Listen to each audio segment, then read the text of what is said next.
Okay so मित्रों, हमारे साथ अभी आज है हमारे स्टार अल्टीमेट सीए के हमारे प्रणव भाई। मैथ्स मतलब क्यूए के एकदम अत्यधिक आधुनिक फैकल्टी और कॉस्टिंग के एकदम बेताज बादशाह।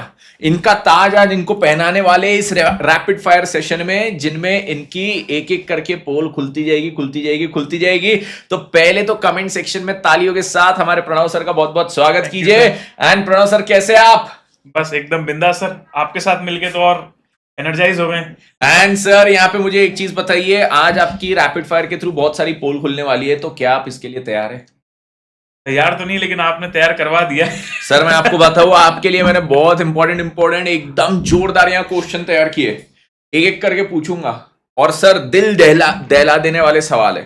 डीडीक्यूज। तो हाँ, डीडीक्यूज, जैसे पीवाईक्यूज, जैसे डीपीक्यूज, वैसे डीडीक्यूज। तो ये जो डी हाँ, एमवी सर इस पे अपना कॉपीराइट मांग रहे हैं। हमारे पास यहाँ पे पूरे 4 रुपए सर, मैं गिना दूंगा, ये 1, ये 2 और ये 2 रुपए और, ठीक है? 4 रुपए, वो भी उन्हीं के टेबल पे। ये कॉपीराइट के 4 रुपए सर हुए आपके। ओके।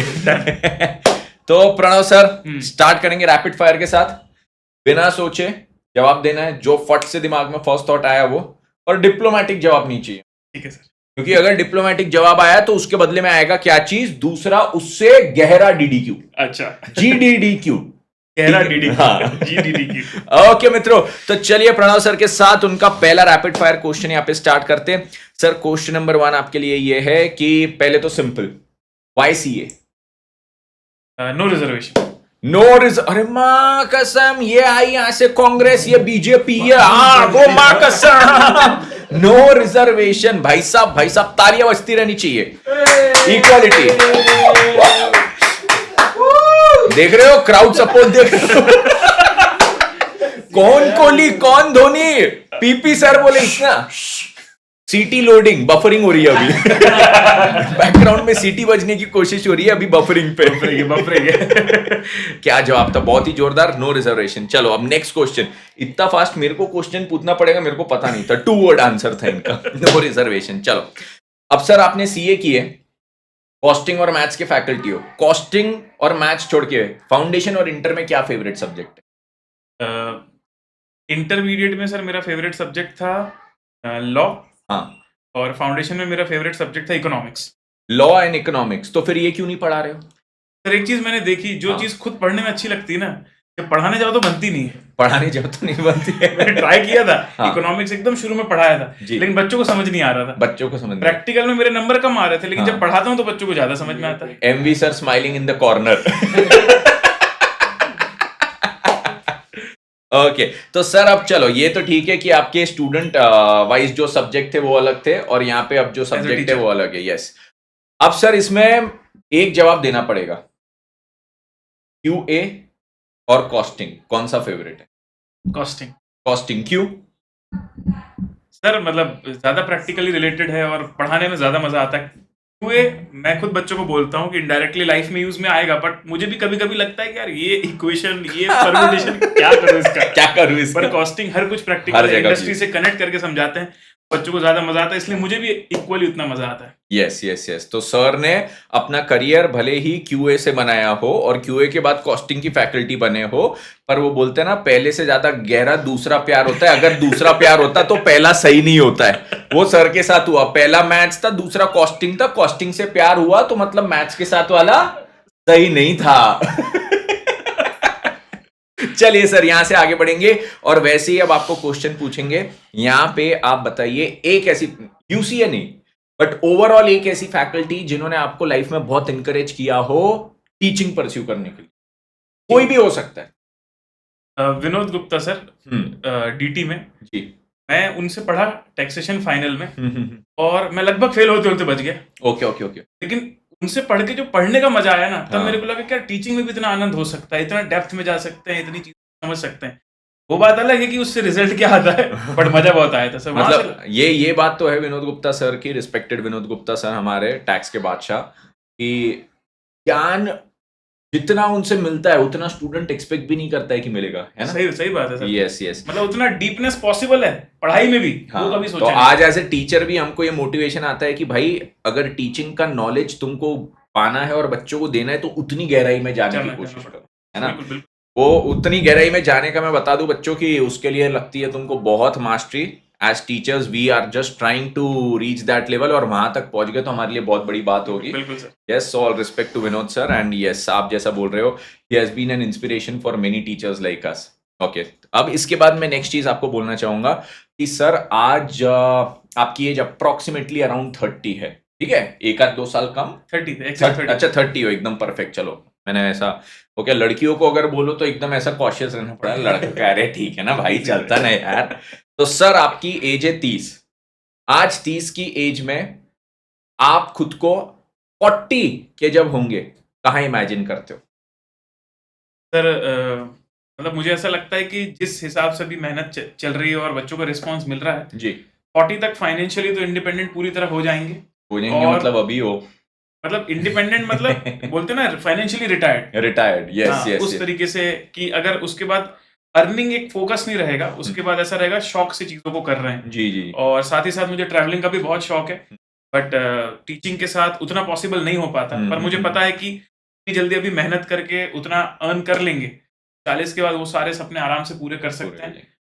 वही देखते हैं सर कि ज्यादा से ज्यादा अभी मेहनत करें और इंडस्ट्री में थोड़ा चेंजेस लाएं। जैसे कॉस्टिंग और मैथ्स वाले सब्जेक्ट ही ओवरऑल टफ ही माने जाते हैं, बट धीरे धीरे वो अब चेंज हो रहा है टेंडेंसी। तो ऐसे कुछ स्मार्ट अपनी तरफ से मेहनत करें, कुछ ऐसी चीजें लेकर आए कि ये सब्जेक्ट का व्यू ही बदल जाए पूरी इंडस्ट्री में। आपके रिजल्ट्स देख के हमको लगता नहीं है कि आपके स्टूडेंट्स को कॉस्टिंग और मैथ्स टफ लगता है। वही स्टूडेंट जब हमसे भी पढ़ता है, सर अकाउंट्स में 80 है, हमारे जैसे ही सीना चौड़ा होता है, सर कॉस्टिंग में 95 है, अरे ये क्या है। नहीं सर, बहुत अच्छी बात लगी है जान के। एंड सर इसके साथ मैं एक और चीज बोलना चाहूंगा, at the age of 30 Pranav Popat the सन, वो अपने पेरेंट्स के लिए एक क्या चीज आज भी ऐसी है कि ये मुझे करना ही करना है? पेरेंट्स के लिए तो सर वैसे तो मेरे पेरेंट्स बहुत सेटिस्फाइड हैं, क्योंकि उन्होंने जितना सोचा था, जैसा सोचा था, उससे सब अच्छा ही हुआ। और उनकी आंखों को चीज़ दिखती है। अभी भी जब वो आए थे पुणे और उन्होंने देखा कि क्या इस समय चल रहा है, वो कुछ बच्चे उनसे मिले और उन्होंने जब तारीफ करी तो दे वर वेरी सेटिस्फाइड। और बाद में जब घर आके हम लोगों ने बात करी तो एक आंखों को देख के समझ में आ रहा था कि हाँ भाई ये बेस्ट है। लेकिन फिर भी मुझे ऐसा लगता है कि मेरे पापा जो है ना वो सोसाइटी के लिए बहुत कुछ करते हैं। आज मैंने ठीक है करियर वाइज बहुत अच्छा सब कुछ किया और घर के लिए भी बहुत कुछ किया, लेकिन मुझे लगता है मेरे पापा को एकदम फाइनल वाला सेटिस्फेक्शन तब मिलेगा जब मैं सोसाइटी के लिए बहुत कुछ करूंगा। तो मुझे लगता है कि जब एक अच्छा और अर्निंग हो जाए जहां पर मैं कोई बड़ा इम्पैक्ट ला पाऊं सोसाइटी में, तब मुझे लगेगा कि हाँ भाई मैंने इतनी जो मेहनत करी वो सफल है। तब अंकल मेरे- को रियल सेटिस्फैक्शन मिलेगा Yes. और वो देख के आपको सेटिस्फैक्शन Yes, मिलेगा। yes. कि एक एग्जांपल छोटा सा बताता हूँ, लाइक हाँ। यूट्यूब में वीडियोस हम लेते हैं और कई बार कुछ बच्चे जब ऐसा मैसेज करते हैं कि यूट्यूब से हमने पढ़ा और शायद फेल होते होते बच गए, और वो मैसेज जब मैं मेरे फादर को दिखाता हूँ तो उसमें वो ज्यादा खुश होते हैं रादर देन कि वो रैंकर्स के वीडियोस और ये सब देखकर। उनको भी ऐसा लगता है कि जो अंडर प्रिविलेज्ड है, जब उनकी लाइफ में आप इम्पैक्ट लाते हो तो वो रियल इम्पैक्ट। बिल्कुल सही बात, बिल्कुल। और सर एक्चुअली दिल में खुशी भी तभी महसूस होती है अपने को भी। वो अपन भले ही किसी को बता नहीं पाए कि यार आज मैंने ऐसा किया, बट वो करके एक चेहरे पे खुशी अलग आ जाती है। Yes yes, agreed with that sir. अब नेक्स्ट चीज मैं आपको पूछना चाहूंगा, सर आपकी शादी को अभी कितने साल हो गए? 2 साल हो गए। तो आपने मैम को प्रपोज कैसे किया? सर ऐसे देखा जाए तो वैसे तो अरेंज मैरिज था, हाँ। लेकिन सर अपन दोनों की अरेंज मैरिज है बेटा, हम दोनों अरेंज मैरिज वाले, हम दोनों यहाँ पे अल्टीमेट सीए की टीम में सुधरे हुए बच्चे जिन्होंने पेरेंट्स पे ये छोड़ा कि नहीं आप डिसाइड करो। बाकी कुछ फैकल्टीज है जिन्होंने अब क्या ही बोले, नहीं अब वो पीछे से बैकग्राउंड में कुछ आवाज आएगी पर ठीक है। पहले जो रंग रलिया जो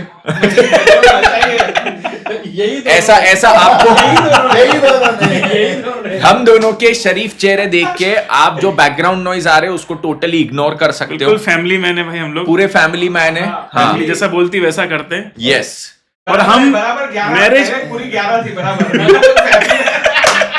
हम लोग मैरिज और फिर लव में बिलीव करते हैं। हाँ पहले मैरिज फिर लव। Yes yes yes. पहले कुछ मैरिज के बाद और था फिर लव था।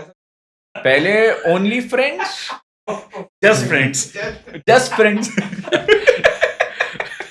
तो टॉपिक चेंज करते नहीं थे हाँ, सर, जो वापस। छोड़ेंगे नहीं। यस सर, तो आप बता रहे थे आपने मैम को कैसे प्रपोज किया? सर मैम जो है वलसाड से हैं, जो कि एक गुजरात में एक सी जगह कोस्ट वाला एरिया यस है, यस और वहाँ के व्यूज बहुत अच्छे हैं। तो वैसे तो फैमिली में वैसे डिसाइड हो गया था, बट उसके बाद हम लोग फर्स्ट टाइम ऐसे हमको अलग से टाइम मिला और हाँ वहाँ जाके फिर मैंने मैम को प्रपोज किया था, तो आज भी वो मोमेंट याद है। ऐसा बीच बीच पे की यस, अरे वाह मतलब इतना तामझाम सब नहीं किए थे, हाँ। बट वो मोमेंट इंडिविजुअली हम ऐसा एक घुटने पे बैठ के वैसा कुछ ऐसा भी नहीं किया था वैसे। हाँ नहीं ज्यादा मैं पूछूंगा नहीं, ठीक है बीच पे किया रोमांटिक जगह वैसी बन गई वो, क्या बात है। ओके अब नेक्स्ट चीज मैं आप पे पूछूंगा, ऐसा बोलते हैं ना, और ऐसा तो हुआ भी, आप खुद उसके साक्षात एग्जाम्पल हो कि वाइफ आ जाती है तो जीवन में लक्ष्मी आ जाती है, लक्ष्मी आने से तरक्की बहुत होती है, और wife is like the spine of success, है ना, तो आपके जीवन में दिखता भी है। What is that one thing, मैं तो बोल रहा हूँ कि she is the spine of success ना, तो मैंने बोल दिया, बट उसमें भी एक ऐसी चीज क्या है मैम के बारे में जो आपको बहुत पसंद आती है? सर एक सबसे अच्छी जो चीज समझ में आती है ना, वो है एडेप्टेबिलिटी। क्योंकि आज कोई भी मतलब कोई फीमेल अपना पूरा सब कुछ घर छोड़ के अपने फैमिली में आ रही है, तो उनके लिए तो सब कुछ चेंज हो रहा है। मतलब शादी अपने लिए इजी है, गर्ल्स के लिए बहुत टफ है। उसके बाद भी मैंने देखा जो भी सिचुएशंस आती है और यहाँ जो चीजें चल रही हैं, और हमें कभी भी डिसअपॉइंटमेंट ना हो सोसाइटी में, उसका भी वो ध्यान रखते हैं। बिल्कुल सही बात। तो इस चीज को लेके मुझे लगता है कि सर शी बेस्ट, मतलब किसी भी चीज में कभी उसने कंप्लेंट नहीं करी और पूरा समझने की कोशिश करी कि यहाँ चीजें कैसी हैं, और साथ में मुझे भी मोटिवेट एवरी टाइम मुझे मोटिवेट करती रहती है हर चीज के लिए। कभी भी जैसे हम लोगों का भी सर अप्स एंड डाउन्स आता रहता है पढ़ाते समय भी, but she is always there, और वो हमेशा मोटिवेट ही करती है। वो भी एक टीचर है तो वो उस चीज को और अच्छे से समझती है। लेकिन जैसे मैंने बोला एडेप्टेबिलिटी वो सबसे फाइन पॉइंट लगता है। बिल्कुल। चलिए अब लास्ट कुछ क्वेश्चंस पे आएंगे। हमने तो पूछा आपको मैम के बारे में बेस्ट चीज क्या लगती है, आपके अनुसार मैम को आप में बेस्ट चीज क्या लगती है? सर चिलिंग वाला एटीट्यूड मेरा, कि जैसे मैं टेंशन नहीं लेता किसी चीज की। कभी कभी क्या होता है ना, ऐसे फ्यूचर की कुछ बातें चलती हैं, राइट, फिर वो कहती है कि यार ये 3-4 साल बाद ये करेंगे वो करेंगे, और फिर मैं ज्यादा कुछ जवाब नहीं देता। फिर उसका आखिरी में कहना था ये इस इंसान को तो कल की भी टेंशन नहीं रहती, इससे क्या 3-4 साल बाद की बात करना। बट वो ऐसे मजाक में बोलती, बट उसको भी पता है कि मैं लोड नहीं लेता किसी चीज का। मतलब कभी कुछ MS धोनी कैप्टन कूल या हमारे टीचर कूल? हाँ सर, मतलब एक्चुअली मुझे टेंशन नहीं होती किसी चीज की इतना। मतलब तो भगवान का ग्रेस है कि उन्होंने ऐसा सिंपल माइंड दिया है या काम कर दिया है कि हाँ जो भी होता है, कोई भी चैलेंज आता है सामने तो मेहनत करेंगे, कर लेंगे, लेकिन कभी लोड नहीं होता, स्ट्रेस नहीं होता। बिल्कुल, इसलिए कि जर्नी में भी हमेशा से ऐसा ही रहता है, और अभी लाइफ में भी सर वैसे ही रहता है। एंड ये बात बिल्कुल सही है, क्योंकि स्ट्रेस लेके कोई चीज का कभी सोल्यूशन नहीं निकल रहा है। अगर निकलता है तो स्ट्रेस ले लो, अब नहीं निकल रहा तो भाई काम कर लो, स्ट्रेस लेके क्या करना है, सिंपल सी बात। यस। और एक चीज अब हमने बोला मैम को आपके बारे में क्या पसंद है, तो सेकंड लास्ट क्वेश्चन है, एक चीज जो मैम को आपके बारे में बिल्कुल नहीं पसंद है। बिल्कुल नहीं पसंद है क्या सर? उस चीज को ऐसा मत बोलो, बच्चे बोलेंगे फिर तो बहुत सारी चीजें होंगी। मेनली सर कभी कभी क्या होता है कि कुछ चीजें ना, रैपिड फायर सर। हाँ कुछ चीजों में मैं थोड़ा सा एक्सप्रेसिव कम हूँ। हाँ नहीं मैं समझ गया ना आप, मतलब ऐसे हर इंसान रोमांटिक होता है, लेकिन उसका अपना तरीका अलग होता है। प्रणव ऐसे प्यार से और थोड़ा और गहराई से बोल सकते हो ना, आई लव यू, ये क्या आई लव यू, ऐसा नहीं होता। ये सही दिशा में जा रहा हूँ। बिल्कुल सही।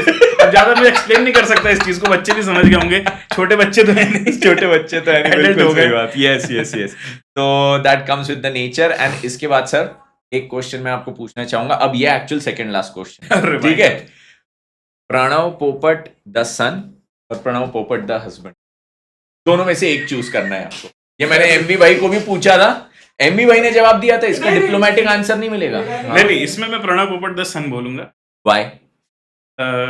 मतलब सर क्या है ना कि बिल्कुल अभी लाइफ जो हमारी मैरिड लाइफ चालू हुई है उसको अभी कुछ टाइम हुआ है, पर मुझे ऐसा लगता है कि अगर हम इस चीज को फॉलो रखेंगे ना, प्रणव पोपट द सन, तो उसमें सपोर्ट मिलेगा वाइफ का भी, और ये सपोर्ट मुझे मिलता है। अगर यहाँ पे चूज करना है तो वो भी मेरे साथ इस चीज में सपोर्ट करेगी कि नहीं, पहले आपको प्रायोरिटी उस चीज को देनी है। पर वो डिपेंड करता है आपकी शादी किसके साथ हुई है। कहीं पर ये ऑब्जेक्शनेबल भी हो सकता है। आजकल तो शादियां ऐसी भी होती है जहाँ ब्लू ड्रम का इस्तेमाल होता है। Blue drum? अब भाई उसमें हस्बैंड लोग के लिए नया रूम बनाया ना ब्लू ड्रम, हस्बैंड को पूरा पैक करके मार के ब्लू ड्रम में डाल देते हैं। अरे वो नहीं होता क्या ब्लू ड्रम? हाँ वो उसमें बीच में एक केस हुआ था ना, ब्लू ड्रम में लाश मिली थी हस्बैंड की। होस्ट को बदलो सर। अरे सर मेरे घर के छत पे ना ब्लू ड्रम पड़ा है, मैं ये जो मैंने एक बार बच्चों को स्टूडियो दिखा रहा था, बच्चों ने ब्लू ड्रम देखा तो बच्चे बोले सर आपके घर पे ब्लू ड्रम क्या कर रहे हैं?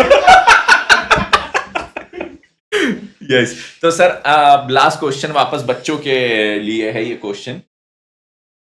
टीचिंग करके एक चीज जो बच्चों से आपको मिली हो जो आपका दिल खुश कर दिया और आपका एज ए टीचर आपको बहुत सेटिस्फाइड फील कर रहा था। जैसे मुझे मिला है सर, एक कॉन्फिडेंस तो आया है लाइफ में, मतलब ऑब्वियसली सीए बन के भी कॉन्फिडेंस आ गया था, बट एक बच्चों का जो रिस्पॉन्स देखते हैं ना उसके बाद ऐसा लगता है कि लाइफ में कुछ भी कर सकते हैं, मतलब जो उनका प्यार मोहब्बत मिली उस चीज़ से, मुझे लगता है कि वो कॉन्फिडेंस एक और टॉप लेवल पे चला गया बच्चों के प्यार की वजह से। बिल्कुल सही बात, और बाकी तो सर बच्चे हैं इसलिए हम लोग हैं, और तो क्या है। सही बात है, वो है तो हम है, बिल्कुल सही बात। तो गाइज आई होप आप लोग को बहुत मजा आया हो हमारे प्रणव सर के साथ। बहुत बहुत धन्यवाद प्रणव सर का, बहुत ही बढ़िया उन्होंने आंसर दिया हर एक क्वेश्चन के। ये था हमारा rapid fire with Pranav sir और इनकी बहुत सारी पोल हमने खोलने की कोशिश की। आपके दिमाग में और भी कुछ होगा तो कमेंट सेक्शन में बताना, आगे ये सेशन में ये सीरीज को कंटिन्यू करके आगे फिर से तेजस सर के लिए भी जो क्वेश्चन है ना सारे टाइप के, हर टाइप के, वो कमेंट बॉक्स में लिखना, कमेंट बॉक्स में लिखना। एंड यस प्रणव सर की अभी कौन सी बैचेस आ रही है सर? आगे ग्रुप 2 की बैच आ रही है, ग्रुप 2 की बैच आ रही है 14 जुलाई से। 14 और जो भी बच्चे क्लियर नहीं हो पाए अभी रिसेंट रिजल्ट में, तो उनके लिए एग्जाम ओरिएंटेड फाउंडेशन क्यूए में भी है, इंटर में भी है, लेटेस्ट रिकॉर्डिंग्स हैं, बच्चे ले सकते हैं sir. Yes so thank you so much everybody. ऐसे ही आगे और फैकल्टीज के साथ सेशन लाते रहेंगे, गाबा सर के साथ लाएंगे, आईजी सर के साथ लाएंगे, बहुत मजे करेंगे जीवन में। Thank you so much for joining us, take care everybody, bye bye. हमारे साथ बने रहिए अल्टीमेट सीए यूट्यूब चैनल पे, टेक केयर, बाय बाय।